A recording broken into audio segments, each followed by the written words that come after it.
Cordelia Finnegan's POV. Ang sarap ng halik niya kaya nadadala talaga ako. Ang Mr. Ampalaya ko ay may matamis na labi pero hindi dapat ako napagpapalin lang sa kanya. Hindi pwedeng ganito. Ayoko na mas lalong pagsisihan ang mga nangyayari sa buhay ko. Baka kasi ibang mapuntahan namin sa ginagawa naming ito. Alam ko na lasing siya at makakalimutan na naman niya ako bukas. Sir, awat na po. Uuwi na po ako. Sabi ko sa kanya, tinulak ko siya. I want you, Cordelia. Bulong niya sa tenga ko. I also want to go home na po. Baka magalit na naman sa akin si nanay at palayasin na po ako sa bahay namin. Dahil sa sinabi ko, ay mabilis niya akong binitawan. Nakahinga naman ako ng maluwag dahil effective pala na panakot ang nanay ko. Mabilis kong kinuha ang bag ko at patakbo akong lumabas sa office niya. Pero dahil sa malaki siyang tao, ay naabutan niya ako. Ihahatid na kita, sabi niya sa akin. Huwag na po, kaya ko namang umuwi ng mag-isa. Ihahatid na lang muna kita sa kondo mo. Hindi ka pwedeng mag-drive dahil baka madisgrasya ka, sabi ko sa kanya. Yeah, you're right. Pasalamat naman ako dahil mabilis siyang nakinig sa akin.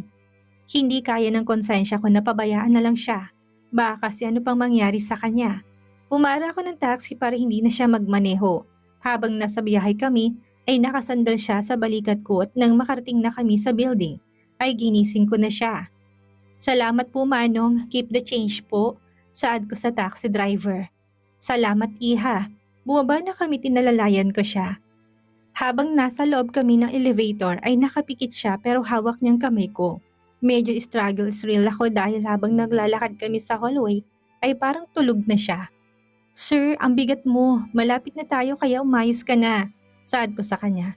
Mabuti na lang at nakinig naman. Pero hindi inaasahan na pagpasok namin sa unit niya at bigla na lang niyang hinapit ang bewang ko, tinalikan na naman niya ako. Sir, awat ko sa kanya na naging tunog halinghing. Gusto kong kutusan ang sarili ko dahil sa lumalabas sa bibig ko. Pero kasi maliit at hindi pwede. Baka kasi bigla na lang akong bumukaka at bumigay sa halik niya. Ang galing-galing pa naman ni Mr. Ampalaya ko. Don't try to stop me. Hoy, tigilan mo rin ako. Kapag ako hindi nakauwi ngayon, sigurado ako na susugurin ka ng nanay ko bukas sa opisina mo. Sabi ko rin sa kanya. Call her, utos niya sa akin. At anong sasabihin ko sa kanya? Inay, hindi ako makakauwi kasi kasama kong boss ko na may masamang balak sa akin. Sagot ko sa kanya pero tumawa lang siya. Grabe ka naman sa masamang balak. Wala akong balak. Gabi na't hindi na safe para sa yung umuwi mag-isa. Saad pa niya. Tsk, palusot ka pa. Kung ako talaga marupok na babae, ay baka bumuka ka na ako sa harapan mo. Ginawa mo na. Anong sabi mo? Lakasan mo nga dahil hindi ko marinig. Nainis na sabi ko sa kanya. Wala, akin ang phone mo dahil tatawagan kong nanay mo. Sabi niya sa akin. Ako na lang ang tatawag sa kanya. Sabi ko sa kanya dahil nahihiya ako sa phone ko. Okay, sagot niya sa akin at pumasok na siya sa silid niya. Kinuha ko naman ang phone ko at wala sa sarili na tinawagan kong nanay ko. Mabuti na lang at hindi si nanay naging makulit. Pero pagkatapos kong tumawag ay napatanong ako sa sarili ko. Bakit ko ba ito ginagawa? Bakit ba ako nananatili dito? Akmang lalabas na sana ako pero bigla na lang siyang lumabas sa silid niya. Here, magpalit ka ng damit para maging komportable ka. Sabi niya sa akin. Nagugutom ako, sabi ko sa kanya. Okay, magluluto lang ako, saad niya sa akin. Ako na, marunong naman ako. Saka boss kita, kaya ako na lang po, saad ko sa kanya. Magpalit ka na muna doon, utos niya sa akin. Uwi na lang kaya ako, wala sa sarili na tanong ko sa kanya. Alam mo, ang kulit mo, kapag palagi kitang kasama, baka maaga akong tumanda sa'yo. Nakukonsuming bulalas niya. Matanda ka na po, nakangiti na saad ko sa kanya. Tsk, matanda man ako pero magaling naman ako sa kama. Gusto mo bang subukan kung anong kaya ng matandang sinasabi mo? Tanong niya sa akin at walang prenong bunganga niya. Bastos! Sigaw ko sa kanya at mabilis akong pumasok sa banyo. Biglang uminit ang buong kong mukha sa kalokohan niya.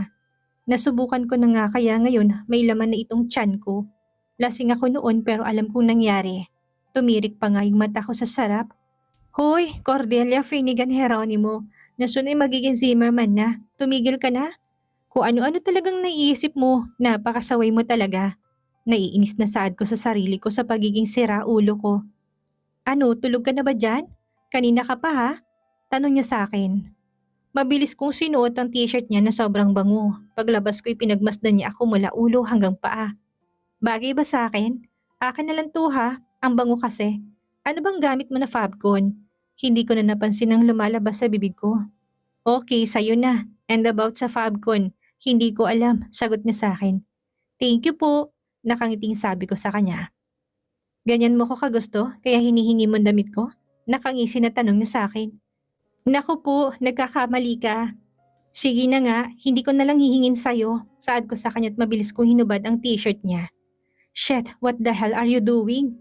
Sigaw niya sa akin na halos tumalon ako sa gulat. At nang ma-realize kong itsura ko ngayon, ay hindi ko alam kung ano bang dapat kong gawin. Isusuot ko na sana ulit ang damit niya, pero huli ng lahat. Nasa harapan ko na siya ngayon at mabilis niyang hinapit ang bewang ko. Kaya napahawak ako sa dibdib niya. Wala sa sariling pinisil ko to. Sinasagad mo talagang pagtitimpi ko. Pinipigilan ko pero sadyang makulit ka't ikaw na mismong gumagawa ng paraan para mas lalo kitang hangarin. Sorry Cordelia, pero inubos mo ng pagtitimpi na meron ako. Saad niya sa akin at mabilis na inatake ang labi ko.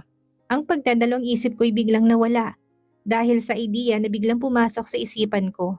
Hahayaan ko na lang siguro siya na ang kinin ako. Perfect timing na yata ito para mapikot ko siya. I mean, mapikot namin siya ni baby. Hinapit niya ulit ang bewang ko palapit sa kanya. Napahawak ako bigla sa matipuno niyang dibdib. Nagkatinginan kaming dalawa. Iba rin talaga itong si Mr. Ampalaya ko. Ang gwapo niya talaga. Pakiramdam ko'y nagkukusa nang bumaba ang suot kong panty, lalo na't ngumiti siya sa akin. Marunong ka naman palang ngumiti. Saad ko sa kanya, hindi lang ngiti ang kaya kong gawin baby. Nakangisi na saad niya sa akin. Ako rin. Humahagikik na sagot ko sa kanya. Can I kiss you? Tanong niya sa akin. Ngayon ka lang yata nagpaalam sa akin. Saad ko sa kanya't nilaro ng daliri kong ilong niya. Gusto ko lang, sagot niya sa akin. Okay, sagot ko sa kanya tumingkayad ako para abutin ang labi niya. Pero sinalubong niya labi ko ng isang mapusok na halik. Ungol ko dahil sa tindi ng halik niya na para bang hinihigop na niyang buong labi ko. I can't control myself. Masyadong masarap at matamis sa'yo. Tanong niya sa akin. Ikaw lang, sagot ko sa kanya tinalikan ko siya. Akin ka lang, nanggigigil na sabi niya sa akin. Kapag naalala mo pa ako bukas ay sa'yo lang ako, sabi ko sa kanya. Of course, I'm not drunk baby. Nakangising sabi niya sabay buhat sa akin. Kumapit naman ako sa balikat niya. Naglakad siya papunta sa switch ng ilaw at pinatay niya to. Tanging dim lang ang ilaw namin. Dahil sa lampshade na nakabukas, hindi ko na malay na sinandal niya na ako sa may glass wall at kitang-kita kong buong city habang patuloy na sinisiil ng maalab at mapusok na halik. Anong ginagawa mo? Kinakabahan na tanong ko sa kanya noong tumigil na siya. Ipapakita ko sa kanila kung paano kita sambahin. Sagot niya sa akin. Are you out of your mind? Paano kung may makakita sa atin? At kuhanan tayo ng video. My gosh, ayoko. Papayag ako kahit saan, wag lang dito. Saad ko sa kanya. Trust me, walang mangyayaring masama. Isipin mo na tayong dalawa lang at wala tayong pakialam sa mundo. Saad pa niya sa akin gamit ang mapungay niyang mga mata. Masyado yata siyang adventurous at nakakatakot siya. Diyos mio talaga. Kinakabahan man ay may tiwala naman ako sa kanya, lalo na nasa mataas na bahagi naman kami ng building na to. Shall we start now baby? Nakangisi na tanong niya sa akin. Hindi na ako sumagot pero tumango na lang ako. Wala na siyang sinayang na panahon dahil mabilis niya akong tinrabaho. Can I move now? Tanong niya sa akin. Oo please, sagot ko sa kanya. Sir, malapit na naman ako. Wait for me, sabay tayo. Ito yata ang pinakamabilis kong release sa buong buhay ko. Panabay naming ungol na dalawa. Naramdaman kong pagpasok ng init niyang kataas sa loob ko. Napapikit na lang ako habang nararamdaman ko ang init sa loob ko. We're just getting started. Marami pa tayong gagawin. But first, we need to eat para may lakas ka mamaya. Nakangising sabi niya sa akin. Habang kumakain kami naiilang ako sa tingin niya sa akin at parang alam ko na ang nasa isipan niya. Hanggang sa nagulat na lang ako nang buhatin niya ako at pinaupo sa kandungan niya. At muli na naman naming pinagsaluhan ng isang mainit at mapusok na tagpo. Hindi niya pinalampas ang bawat sulok ng kusina niya. Inangkin niya ako sa upuan, sa itaas ng mesa at sa itaas ng lababo. Hanggang sa pumasok na kami sa loob ng silid niya at Paulit-ulit niya akong inangkin sa malambot niyang kama. Ilang saglit pa nang marating na naman namin ang paraiso na kami lang dalawa ang nakakaalam. Good night, sleep well. Bulong niya sa akin na tinalikan niya ako sa labi. Pumikit naman ako dahil naubos na talagang energy ko. Wish ko na tuwid pa ang lakad ko bukas dahil pakaramdam ko ay nabaling na ang balakang ko. Nagising ako na halos hindi ko maigalaw ang katawan ko. Gusto kong bumangon pero ang hapdi ng nasa pagitan ng hita ko. Pakiramdam ko ay nalanta ako na nalamog. Grabe talagang pinagdaanan ng pechay ko sa ampalaya ni Marvin. Shit, kagabi lang yata ako nakatikim ng masarap at matamis na ampalaya. Cordelia, tumigil ka. Tumigil ka. Sinampal-sampal kong mukha ko sa mga kalokohan na naisip ko. Gustuhin ko mang bumangon pero hindi ko kaya. At isa pa ay sobrang lambot at sobrang sarap humiga sa kama niya. Mabilis kong kinapa ang tiyan ko. Baby, okay ka lang ba? Sorry dahil marupok ang mami mo. Ang sarap kasi ng daddy mo. Ay, sorry baby. Na-carried away lang si mami mo sa galing ng daddy mo. Humagikik na sabi ko. Good morning baby. Nakangiti na bati sa akin ni Mr. Ampalaya. Good morning daddy. Pabiro na sabi ko sa kanya dahil kinikilig ako sa kanya. Stop teasing me, aniya sa akin. Eto naman, joke lang. Masyado kang seryoso sir. Natatawa na sabi ko sa kanya. Masama akong binibiro, aniya sa akin. Okay po, sagot ko sa kanya at pinilit ko na bumangon ang seryoso. Nakasi ng mukha niya. Kaya ayoko na ring magbiro sa kanya. Nakahinga ako ng maluwag dahil nakaupo ako sa unang attempt lang habang nasa harapan niya. Dahan-dahan kong ibinaba ang mga paa ko para tumayo. Akmang hawakan niya ako pero tinabig kong kamay niya. Bigla na lang kasi ako nainis sa kanya. Kaya ko sarili ko. Malamig na sabi ko sa kanya. Let me help you. And besides, ako naman ang may kasalanan kaya ka nagkakaganyan. Sagot niya sa akin. Uuwi na ako, sabi ko sa kanya. You're not going home. Dito muna tayo buong araw. Sa ayaw o sa gusto mo, dito ka ngayon. Seryosong gwapo niya mukha at bigla na lang niya akong binuhat papasok sa loob ng banyo. Ibinaba niya ako sa bathtub. Maligamgam ang tubig kaya guminhaw ang pakaramdam ko. Napapikit pa ako dahil para akong inaantok. Narinig ko ang pagbukas-sara ng pintuan kaya hinayaan ko na lang. Alam ko naman na lumabas na siya. So ano nang meron sa amin ngayon? Bed buddies ba kami? Pero baka ito na rin ang una't huli namin gagawin ito. Baka mabokya lang ang plano ko na akitin siya ulit. Nang makontento na ako'y umahon na ako dito sa bathtub. Ang bagal ko maglakad at paika-ika pa. Gusto kong umuwi pero paano ko ba sasabihin kay nanay ito kapag tinanong niya ako? Kumain na tayo, sabi niya sa akin. Okay, sagot ko naman sa kanya. Naging tahimik ang buong paligid at tanging mga kabyertos lang ang naririnig namin. Papasok ako sa office, sabi niya sa akin. Papasok din ako. Seriously, Cordelia? Tanong niya sa akin habang nakakunot ang noo niya. Oo, sayang din ang araw. Kailangan ko pa naman ng pera, sagot ko sa kanya. Papasok ka ng paika-ika? Kunot noon na tanong niya ulit sa akin. So ano bang dapat gawin ko? Tumambay dito? Umuwi sa bahay? Sino ba kasi ang ayaw paawat? Ako ba? Sunod-sunod na tanong ko sa kanya dahil naiinis ako. Tumayo siya at pumasok sa silid niya. Paglabas niya may dala siyang pera. Here, di ba kailangan mo ng pera? Tanong niya sa akin sabay lapag ng pera sa harapan ko. Nasaktan ako. Parang binabayaran niyang nangyari sa aming dalawa. Tumayo ako at mabilis na kinuha ang gamit ko. Uuwi na ako at hindi ko kailangan ng pera mo. Don't worry. Dahil hindi ako maghahabol sa'yo. Hindi lahat ng bagay ay mababayaran ng pera mo. Akala mo naman ang galing mo. Gurang ka na at mas maraming bata na mas magaling sa'yo. Sigaw ko sa kanya at mabilis na lumabas sa unit niya. Kahit masakit ang pagkababae ko'y binilisan kong lakad ko. Alam ko naman na hindi niya ako hahabulin. Nagagalit talaga ako sa kanya. Nakakainis siya sobra. Habang nasa elevator ako hindi ko mapigilan ang mga luha ko. Are you okay, miss? Tanong sa akin ng gwapong lalaking na nakasabay ko sa elevator. Okay lang ako, sagot ko sa kanya. Nang bumukas ang elevator ay mabilis akong lumabas para mag-abang ng jeep pauwi sa bahay. Pagdating ko'y nakaupo si nanay sa luma naming sofa habang nanonood ng paborito niyang palabas sa TV. Ang aga mo anak? Tanong sa akin ni nanay. Masama po kasi yung pakiramdam ko. Magpapahinga lang po muna ako. Sagot ko sa kanya at diretso ako sa silid ko. Nagpalit muna ako ng pambahay bago ko humiga sa kama ko. Hanggang sa tangayin na ako ng antok. Ginising ako ni nanay para kumain ng tanghalian. Anak, naisip ko lang, hanap kaya tayo ng bed space lang para sa'yo na malapit sa trabaho mo. Para hindi ka na mahirapang bumiyahe palagi. Saad niya sa akin.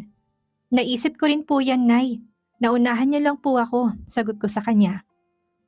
Kapag may time ka ay maghanap ka sa malapit lang sa trabaho mo. Nakangiti na sabi niya sa akin. Salamat po, Nay. Sagot ko sa kanya. Salamat rin anak ko. Pagkatapos kumain ay nagpahinga ako ulit, bawal akong uminom ng gamot.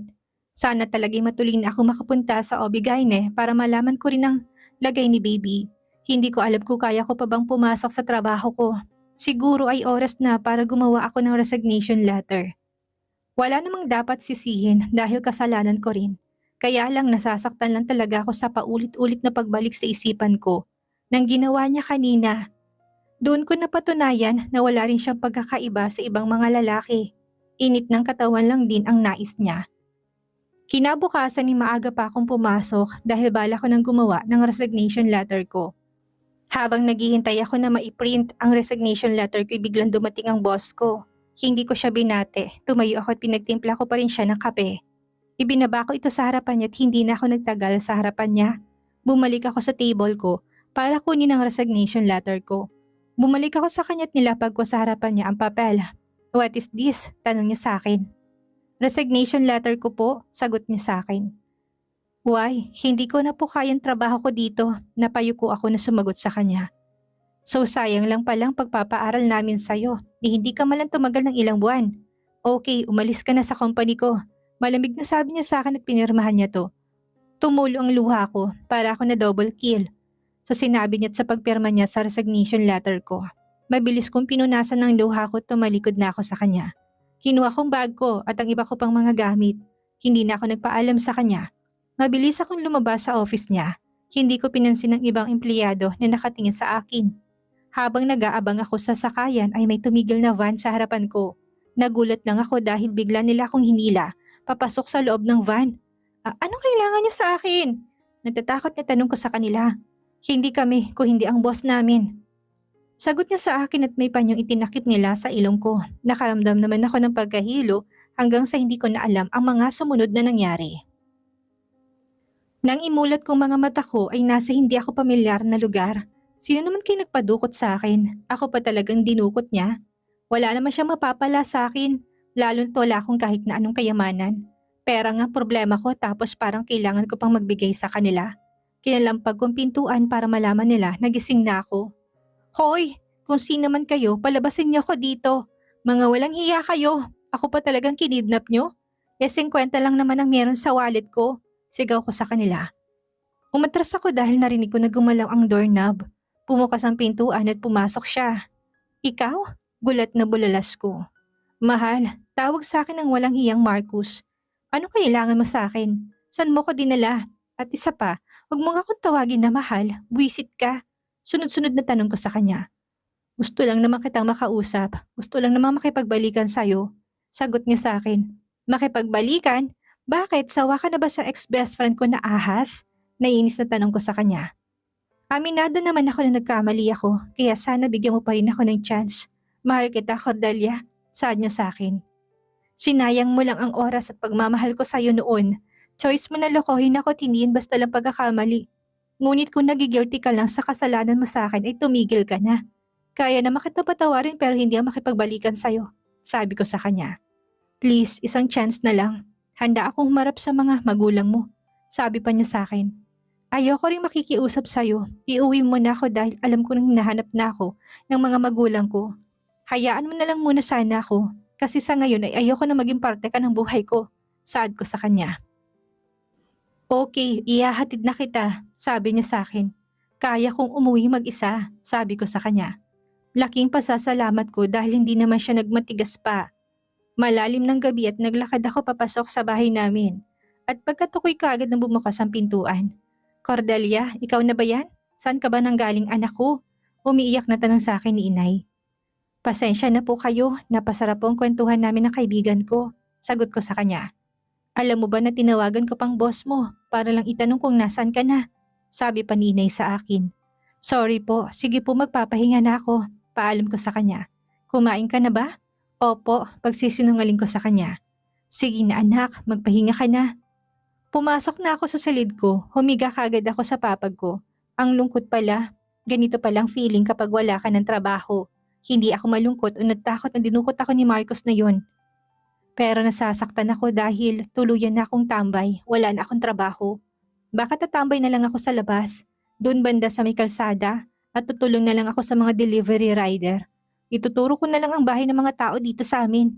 Pero mas nalulungkot yata ako dahil hindi ko na makikitang nakakunot na mukha ni Mr. Ampalaya. Nakakainis talaga siya. Tama na rin sigurong umalis ako doon para hindi ako umasa at masaktan. Nakuha naman na niyan lahat sa akin at paano pa ba ang kailangan niya kung sakali. Bala kong pumunta sa foundation ng mga Zimmerman. Doon na lang muna ako magvo-volunteer. Susubukan ko na maghanap ng ibang mapapasukan na sangay pa rin ng mga Zimmerman para naman hindi sayang ang tinulong nila sa akin. Hindi ko na namalayan na umiiyak na pala ako. Aaminin ko na kailangan ko ng pera pero hindi naman ako mukhang pera. Kaya bakit siya ganun siya sa akin? Ganun ba kababantingin niya sa akin? Mahirap ako pero gusto ko pa rin na paghihirapan ang lahat ng perang gagastusin ko. Ngayon na alam mo nang tumigil ka na, palakihin mo na lang ang anak mo at huwag ka nang umasa pa sa ibang tao, lalo na sa ama niya. Kausap ko sa sarili ko. Pinunasan ko mga luha ko at nagpasya na akong matulog na. Makakapag-move on din ako sa lalaking yun. Hindi man ngayon pero alam ko na sa susunod na mga araw ay oo. At hindi naman naging kami. Wala kaming naging relasyon. Maaga pa akong gumising, hindi ko pa kayang sabihin kay inay na wala na akong trabaho. Kaya minabuti ko na lang na umalis ng maaga. Sa orphanage na lang muna ako tumuloy. Kilala na ako ng mga madre dito kaya hindi na ako nahihiyang pumunta dito. Cordelia, mabuti naman at napadalaw ka. Masayang bati sa akin ni Sister Elena. Sorry po kung ngayon lang po ako ulit. Kamusta na po kayo? Kamusta po ulit ang mga bata? May dala po akong pagkain para sa lahat. Nakangiting sabi ko. Maayos naman kami, tsaka ko na matutuwa sila kapag nakita ka nila dito. Sakto rin dahil nandito si Garrett. Tayo na sa loob. Yaya sa akin ni Sister. Garrett po? Hindi ko maiwasang hindi itanong. Si Garrett Zimmerman, isa sa mga pumupunta at tumutulong dito sa amin. Napakabait na bata nun. Nakangiti pa na sagot sa akin ni Sister. Malamang kamag-anak ito ni Mr. Ampalaya.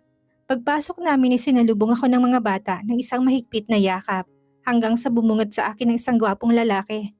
Hi, nakangiting bati niya sa akin. Hi, binati ko rin siya pabalik.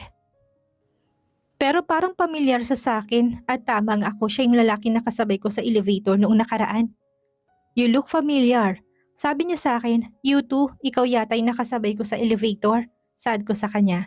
Ikaw nga, I'm Garrett. Pakilala niya sa akin, Cordelia. Sagot ko't nakipagkamay ako sa kanya. Natuwa naman ako dahil hindi siya masungit. Green flag siya para sa akin. Guwapo, matangkad, mayaman at mabait. Kaya gustong gusto rin talaga siya ng mga bata. So ikaw ang sekretary ni Kuya Gabriel? Tanong niya sa akin. Dating sekretary kasi nag-resign na ako sa trabaho ko. Sagot ko sa kanya. Bakit naman? Ang sama kasi ng ugali niya. Maghahanap na lang ako ng trabaho. Mas okay pa na magtrabaho ako sa factory kesa sa kanya. Kawawa pala siya ngayon dahil wala siyang sekretary. Masungit lang si kuya pero mabait naman siya. Sabi niya sa akin. Naku, bitter siya parang Ampalaya. Wala sa sariling sabi ko kaya naman bigla na lang tumawa si Garrett. Grabe ka naman sa Ampalaya. Titinan ko muna kung may bakante sa company ko. Kapag meron, tatawagan kita. Sabi niya sa akin. Talaga ba? Thank you. Kailangan ko rin kasi talaga ng trabaho. Gusto ko magtrabaho na may peace of mind ako. Ayoko ma-stress. Don't worry, mababait ang mga employees ko. Nakangiti na sabi niya sa akin. Tumagal rin ng ilang oras ang kwentuhan namin ni Garrett bago ako nagpasya na umuwi na. Mabuti na lang at hindi ako tinatanong ni Inay. At lumipas pang ilang araw, naging routine ko nang pumunta sa orphanage at tumulong doon. Tinuturuan ko na magbasa ang mga bata na nandoon. Hanggang sa isang araw ay gumising ako na sobrang sama ng pakiramdam ko. Sobrang nahihilo ako na para rin ako nasusuka. Ang buong akala ko kasi nawala ng sintomas ng pagbubuntis ko. Pero parang mas lalo yatang lumala. Mabilis akong bumangon para pumunta sa banyo. Pero paglabas ko sa silid ko hindi ko inaasahan ang bubungad sa akin.